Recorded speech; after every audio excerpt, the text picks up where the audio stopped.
Selamat pagi semuanya. Kali ini saya berkesempatan untuk melakukan presentasi mengenai resume Open Run yang telah dipelajari dengan Pak Jafar. Perkenalkan, nama saya Dharma Simarmata dengan NIM 21101067 dari program studi S1 Teknik Telekomunikasi.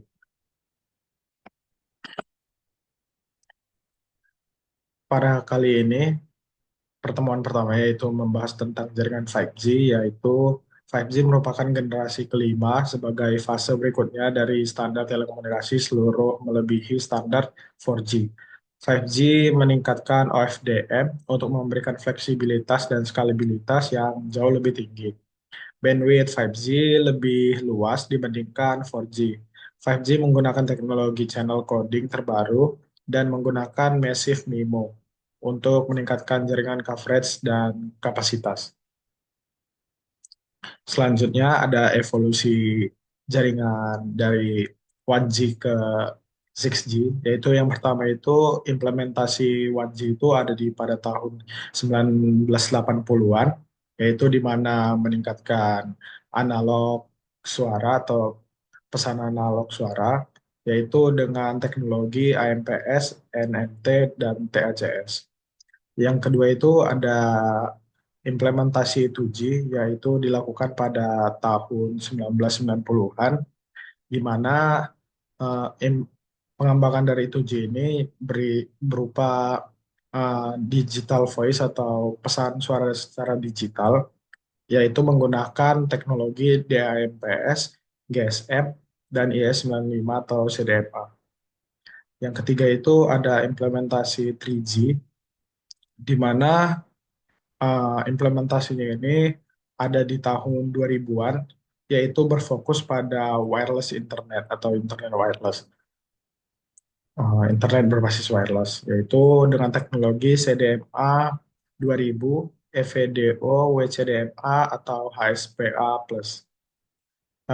Selanjutnya itu ada di implementasi 4G, di mana implementasi 4G ini ada di tahun 2010-an, yaitu mengembangkan tentang mobile broadband yang di mana menggunakan teknologi LTE, LTE Advanced, dan Gigabit LTE. Yang kelima itu ada pengembangan 5G yang di mana implementasinya itu ada di tahun 2020 sampai sekarang, yaitu meningkatkan tentang Connected Intelligent Edge, di mana contoh-contohnya itu mendukung seperti banyaknya IoT, AI, komunikasi antar mobil, dan lain-lain. Di mana di 5G ini juga mengembangkan 5G New Radio. Dan yang terakhir itu ada 6G, di mana implementasinya akan dilakukan pada di tahun 2030-an, di mana berfokus pada next generation dari wireless tersebut, di mana nanti implementasi ini mengembangkan AI native, new spectrum, RF, sensing, dan banyak lagi. Selanjutnya ada persyaratan jaringan 5G, di mana persyaratannya itu yang pertama itu 1 sampai 20 gigabit per second koneksi endpoint, 1 milidetik end-to-end round trip delay. Yang ketiga itu ada 1000 kali lipat bandwidth per unit area. Yang keempat itu ada 10 sampai 100 kali lipat perangkat yang terhubung. Yang kelima itu ada availability 99,999%, yang itu cakupannya 100%. Dan yang terakhir itu 90% pengurangan penggunaan energi dari jaringan tersebut. Lanjut ke pengenalan jaringan 5G.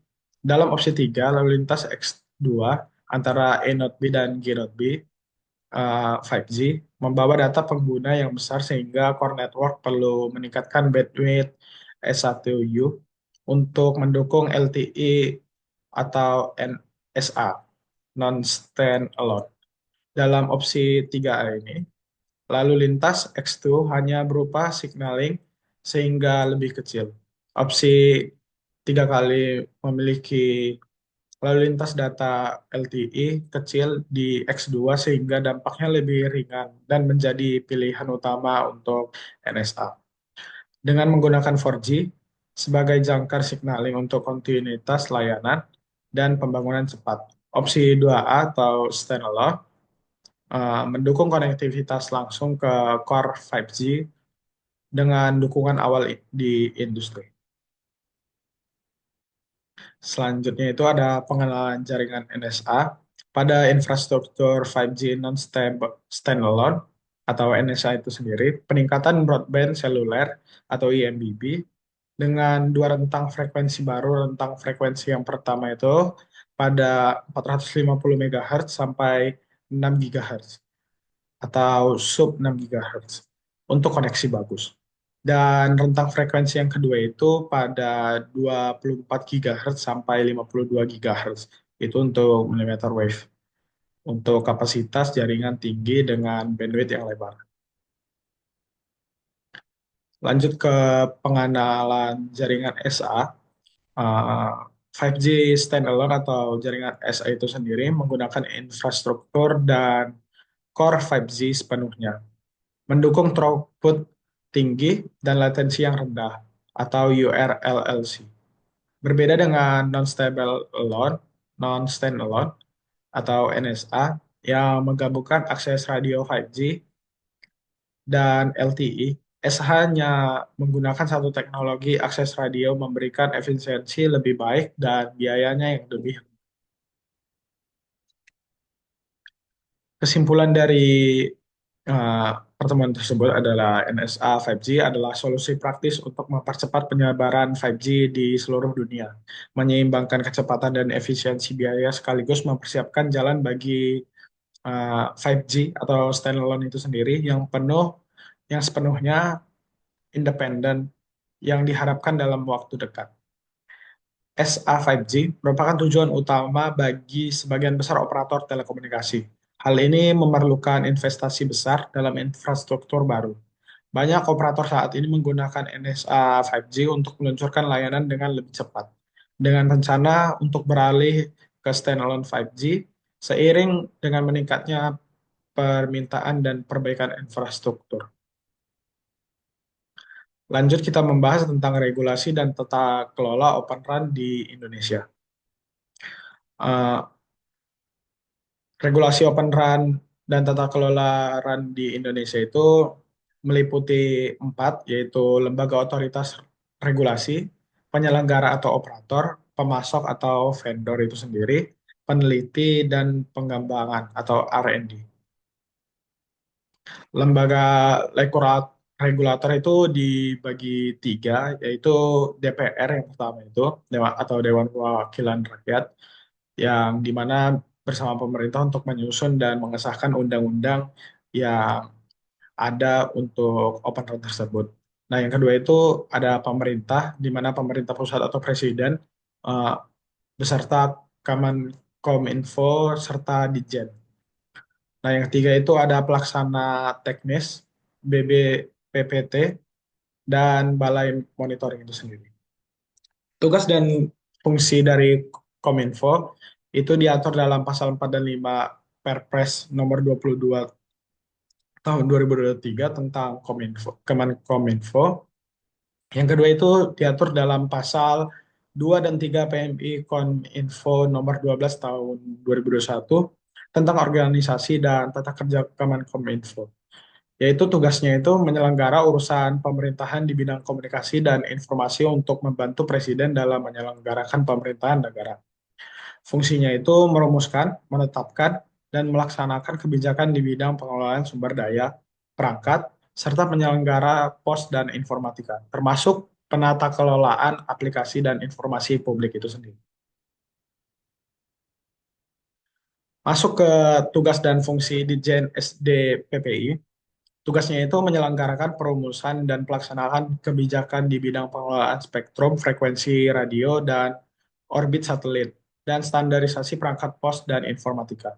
Fungsinya itu menyusun norma, standar, prosedur, dan kriteria pengawasan perangkat telekomunikasi memberikan bimbingan teknis dan supervisi, serta melaksanakan evaluasi pelaporan dan administrasi di bidangnya. Nah, masuk ke tugas dan fungsi BPPTT, diatur dalam Permeninfo nomor 2 tahun 2022 tentang organisasi dan tata kerja BBPPT.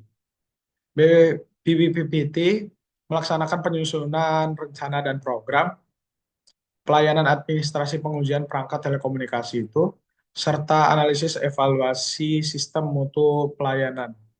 Selain itu, BPPTT juga melakukan pengujian pemeliharaan perangkat telekomunikasi, electromagnetic compatibility atau EMC, dan kalibrasi, serta mengelola urusan tata usaha, keuangan, kepegawaian, dan rumah tangga.